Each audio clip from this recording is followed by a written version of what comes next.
Hey everybody, welcome to NFL Fantasy Live, presented by EA Sports, Madden NFL 21. I am Patrick Claybon, longtime viewer, first-time host here on the show. Honored to be here with Kimmy Checks, Adam Rank, and Marcus Grant. And folks, today is National Power Rangers Day.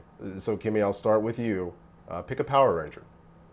Adam Rank, you would be pleased to know that even my generation had Power Rangers, and one just so happened to share my name of Kimberly. She was a pink Power Ranger. That was my favorite, my go-to girl.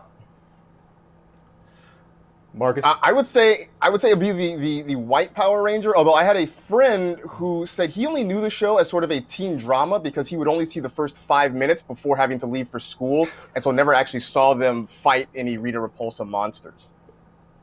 You know what? I would say Tommy Oliver is probably one of the most obvious ones here, but I'm going to go with TJ because he was underrated and people don't give him the respect he deserves.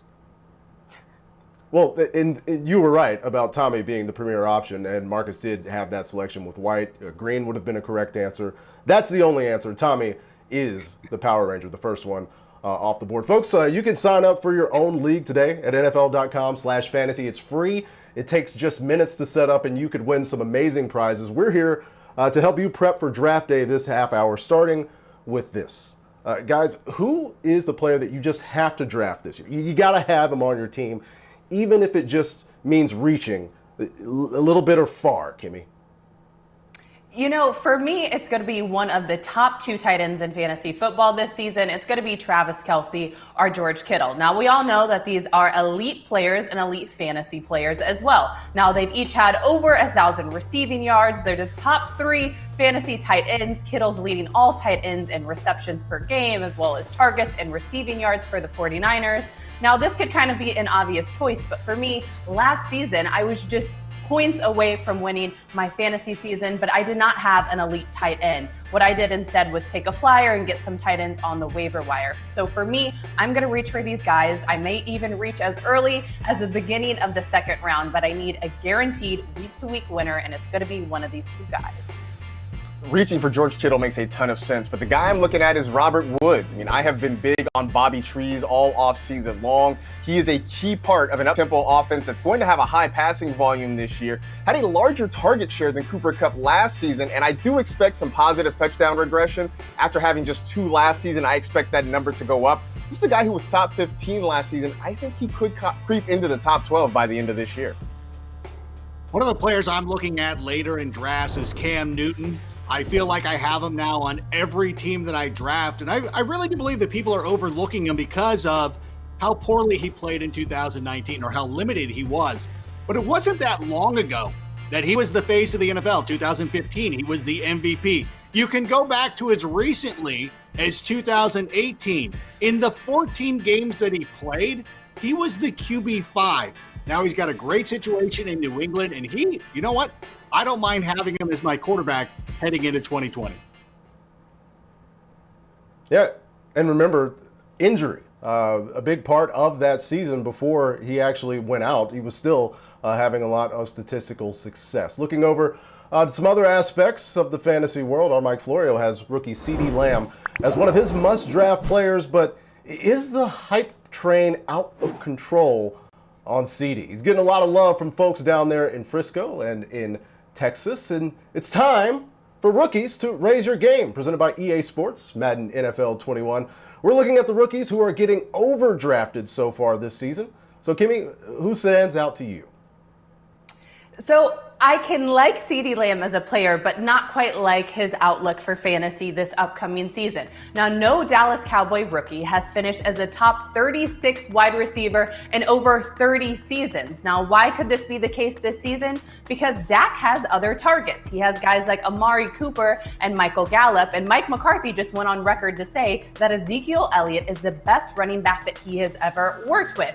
Now, I could see CeeDee Lamb taking a role similar to Randall Cobb, but when Randall Cobb, he finished as the 44th wide receiver in fantasy football. He had more games with fewer than 5 fantasy points than more than 20. So I love CeeDee Lamb as a player, but I just think he's being taken a little bit too early in drafts. And I think you could go target a wide receiver who has a guaranteed starting position week to week instead. Well, when you talk about crowded position groups, I'm looking at the Baltimore Ravens running backs, and J.K. Dobbins is a guy that I'm not quite sold on for 2020. I think his time starts next year and beyond.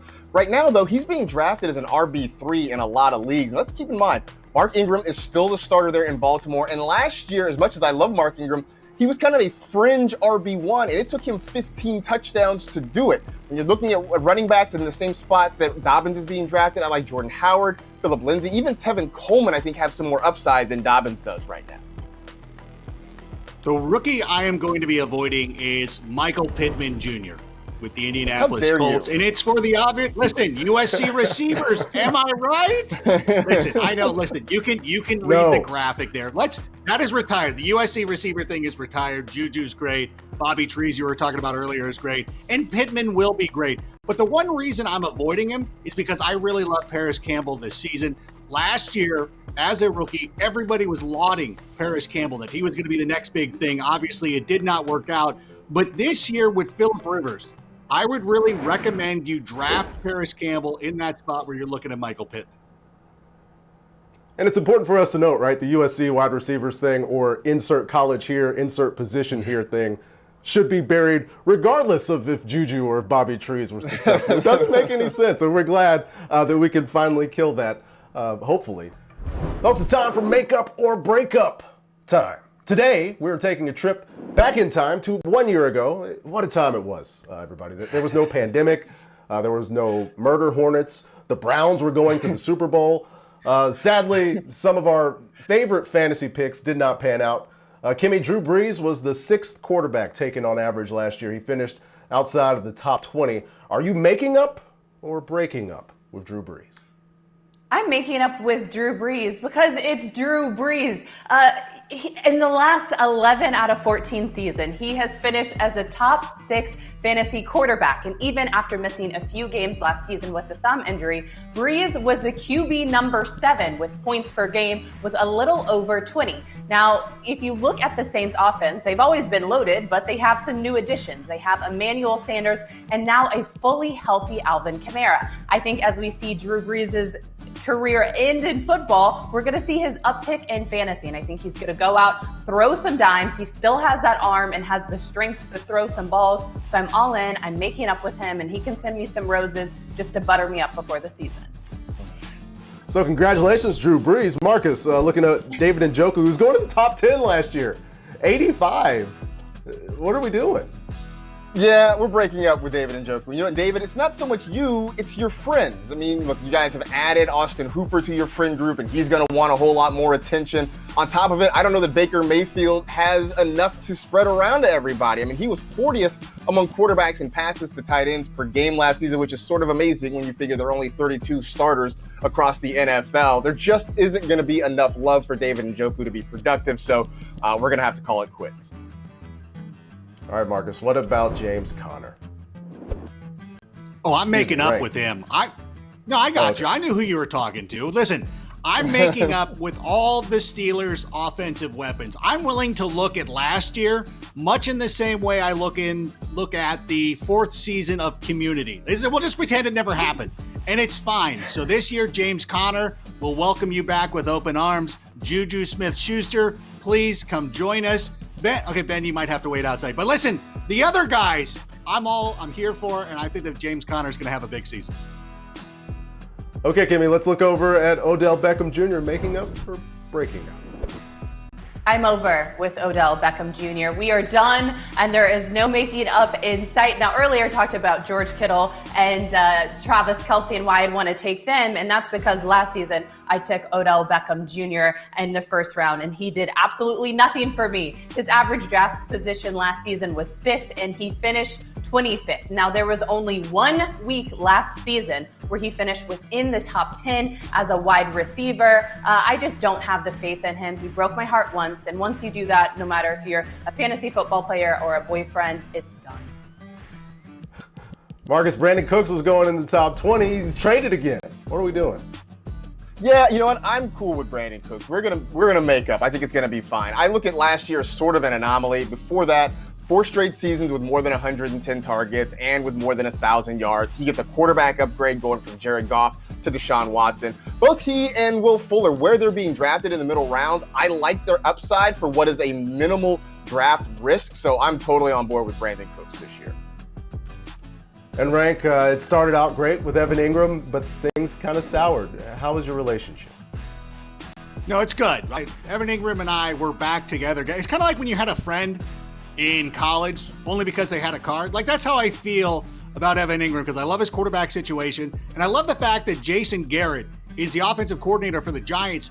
When Garrett took over play calling for the Dallas Cowboys, Jason Witten started having some of the best years of his career. And we know that Evan Ingram is a talented individual. I am drafting him this season, and I feel like he is going to be a great value, and he's going to have a huge breakout season.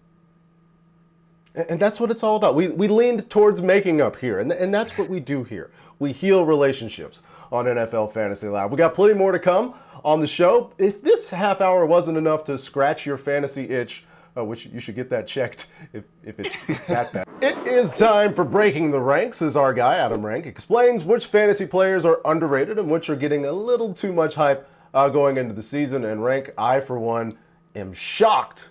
I'm clutching figurative pearls to see that you have Bears wide receiver Allen Robinson leading your list of underrated draft picks. Do you not see my mentions?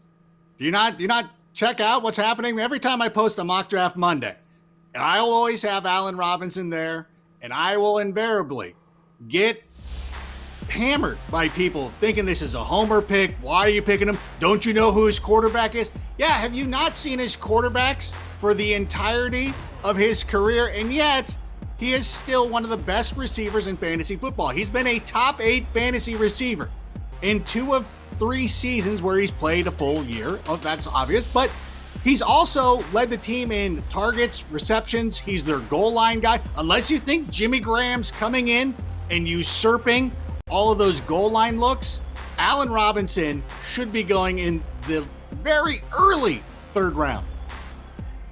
Well, I'll tell you what, if I had one wish, to boost your guy Mitchell Trubisky there. Oh, my bad, Marcus. No, I was gonna say, if I had one wish, I'd probably be to cure a lot of these social evils of the world. But if I had a lot of wishes, one of them would be to get Allen Robinson a quality quarterback. But nonetheless, I totally agree with you, Adam Rank, that he is going to be fantastic this year. He was fine last year with Mitchell Trubisky. If somehow Nick Foles ends up winning that job, maybe things get better. But I think Allen Robinson is totally being overlooked in a lot of drafts.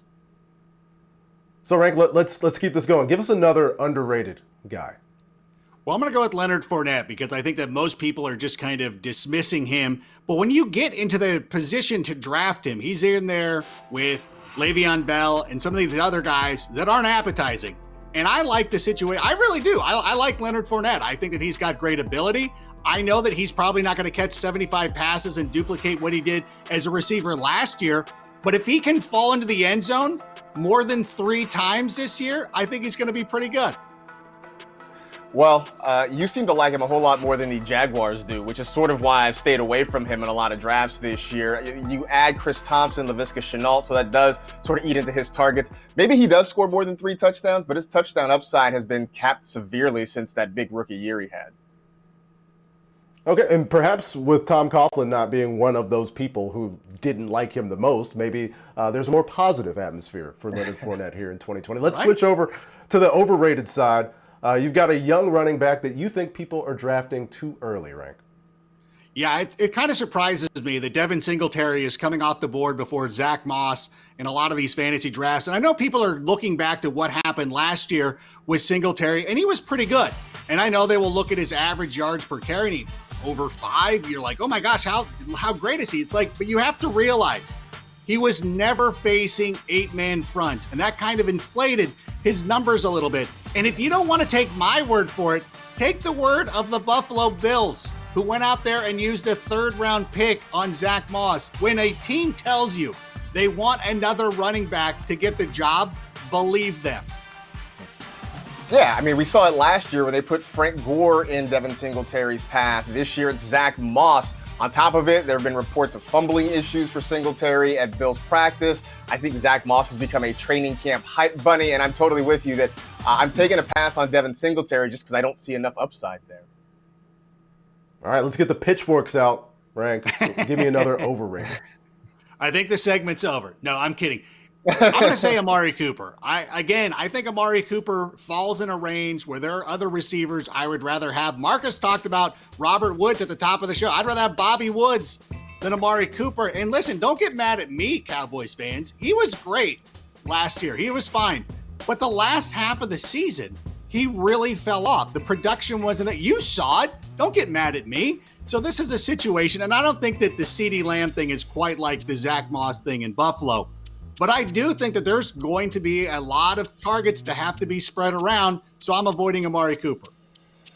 I think looking at Cooper, and I'm with you on this one, Rank, I think looking at Cooper is a study of looking at his overall numbers versus his week-to-week numbers. Overall, he looks fine, but riding that roller coaster of getting a 200-yard game followed up by a 14-yard game, that's more than I can stomach. I'd rather go after Michael Gallup, who gives you similar overall numbers but seems to have a safer week-to-week floor.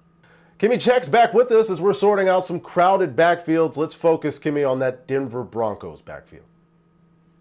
So Melvin Gordon is now a Denver Bronco, which has, in my opinion, him leapfrogging Phillip Lindsay as the #1 running back in that offense. Now ADPs have him going in the round 4 with the 22nd running back off of the board. Now there's not a lot of guys who can get you 10 rushing touchdowns while also hauling in 50 plus receptions. So in my humble opinion, this is the #1 guy.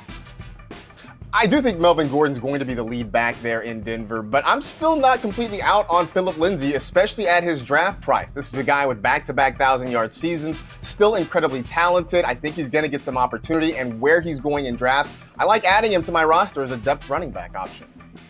Listen, I want to endorse drafting Melvin Gordon. I know a lot of people are hesitant because Phillip Lindsay is there. Melvin Gordon had to face that with Austin Eckler for years. It's just the same thing that he always does. This is a